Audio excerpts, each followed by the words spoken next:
Today, we're going to teach you about backwashing a sand filter. It's going to be very similar to backwashing a DE filter with a multi-port valve, which is what this is, multi-port backwash valve. As you see, it's in filter mode currently. What we're going to do is we're going to compress this handle and we're going to go clockwise to backwash, which is 180 degrees from filter. Now, the multi-port valves will differ from manufacturer to manufacturer, but backwash is always going to be 180 degrees from filter. Okay. So if you would, compress the handle. Now we're in backwash mode. If you would, flip on the pump. Okay, so we're going to go ahead and backwash, and as you can see right here, we have a bubble. Okay. Where we can see what the discharge is looking like. As you see, it's starting to get a little bit cloudy. It may turn green because of the amount of debris that's in the pool. And oftentimes you can tell by putting your hand underneath, you can't see my hand clearly now through the bubble. So that's some pretty dirty discharge water. In this case, we cannot see the discharge because it's through a pipe going out the fence. You're not tall enough to look over the fence, but I am. So you have to look at the looking glass or the bubble to be able to see what the discharge looks like. That's low. Now, general rule of thumb in backwashing, you want to backwash for about 1.5 to 2 minutes. And the reason for that is you want to give this fuselage, if you will, or filter housing, time to wash the debris out.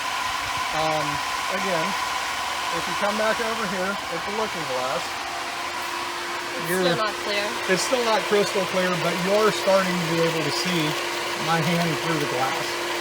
So we'll give it another 30, 45 seconds still. Okay, if you'll take a look now, Haley, we are clear. We can see my fingers clearly through the looking glass or the bubble. So the next thing we're going to do in this step, which we just killed the pump in between, you always do that before you work this head unit or this backwash valve. So if you will, compress the handle, come over here to rinse. You're in rinse mode now. Okay. And the reason why we put it in rinse mode after we backwash is because you still have a lot of debris built up in the head unit itself, as well as some of the pipes.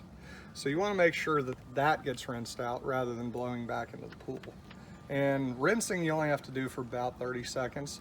Again, you're going to want to look at your looking glass. Sometimes the water will be clear the whole time, other times not so much. Okay. So if you would, start the pump, please.